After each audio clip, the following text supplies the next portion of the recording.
I'm not in charge of the organization, but if I was in charge of the organization, I would have removed the whole lot that is sitting in that vetting section, starting with Khan, because they are the ones. The whole file of Gerald Patlane that started that criminal investigation on the house was initiated from the files that were stolen by McBride's girlfriend from that office. So it's a dirty office. So we might want as parliamentarians to start asking yourself a question. How honest is the office of vetting in the police and many other entities? How honest that office is? Because the officials working there, you give them information, they verify, they interrogate you, they bring you for polygraphy, they throw you questions, and they satisfy themselves that you're a good person. They make recommendations. But when these things are supposed to be finalized, someone stole it. They stole it because a Sunday World published something. South Africans woke up shocked after three powerful men, including senior police generals, appeared in court over a mysterious gold scandal linked to OR Tambo International Airport. A Durban businessman, a crime intelligence boss, and the head of the Hawks in Gauteng, all arrested. Yeah. Do you think the state has a strong case against you? There's no case, brother. For me, they sent a political task team to my house, but I haven't even voted in my life, so it doesn't make sense. What does that mean? Doesn't make sense, Chief. Do you think this is a witch hunt? Chief, no comment.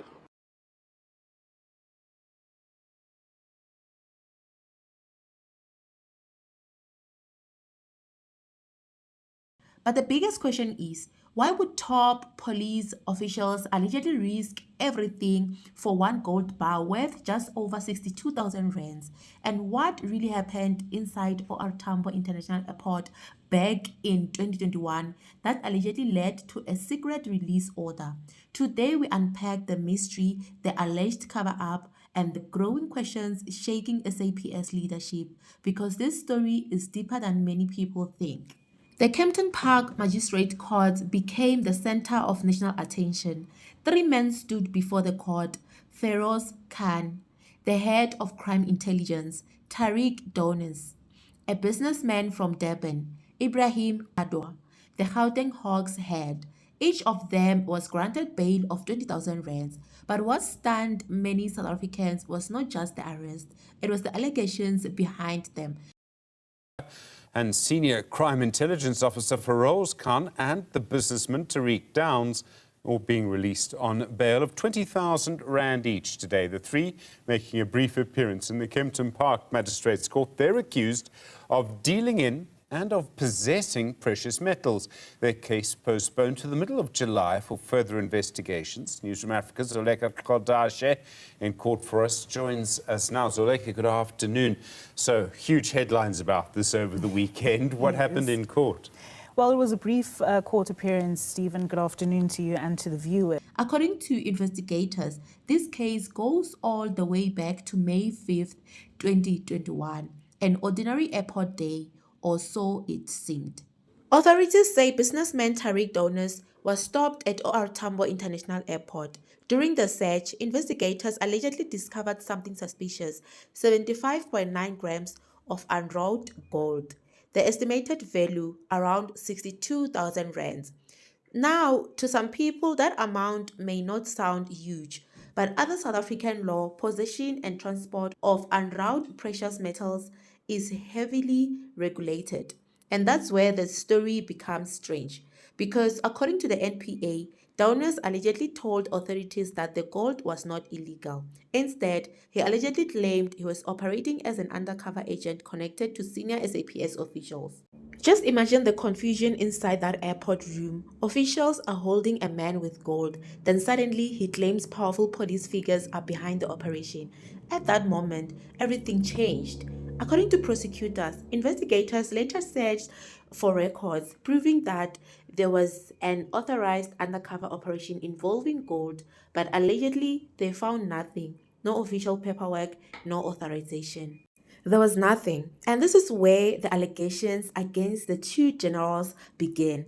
The state alleges that Major-General Feroz Khan and Major-General Ebrahim Kadwa instructed officers to release donors despite there being no documentation supporting the supposed undercover mission. That allegation alone has now raised serious concerns across the country. People are asking, was this a real undercover operation?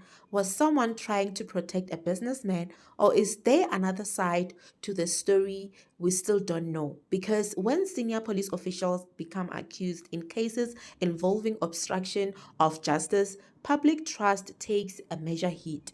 This is not just about gold. This case touches some of the most powerful divisions inside South African law enforcement: crime intelligence, the Hawks, senior SAPS leadership. These are units meant to fight organized crime, corruption, and illegal syndicates, which is why many South Africans are now watching the case very closely. Social media exploded after news of the arrest broke. Some people believe this could expose deeper corruption networks. Others believe the accused may eventually prove their innocence. And remember, in court, allegations are not convictions. The accused still have the right to defend themselves. But one thing is certain: this case has already damaged public confidence, especially because the allegations involve senior figures who are supposed to uphold the law. The state did not oppose bail because the matter falls under a Schedule 1 offense category. All three men were granted bail of 20,000 rands each. This case has now been postponed to July 14 for further investigations, and many believe the next court appearance could reveal even more shocking details. Will investigators uncover communication records? Were there secret instruction behind closed doors? Was the gold part of something bigger? Or will the accused successfully challenge the allegations? For now, South Africa awaits. This story is no longer just about one businessman carrying gold at an airport.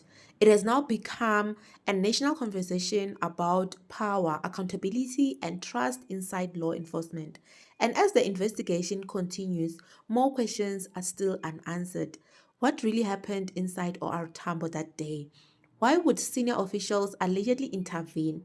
And is this only the beginning of a much larger scandal? One thing is certain: South Africans will be watching this case very closely. If more developments happen, this story could become one of the biggest SAPS controversies of the year. And please note that everything said in this video is based on public reports, and everyone mentioned on this video is innocent until proven guilty.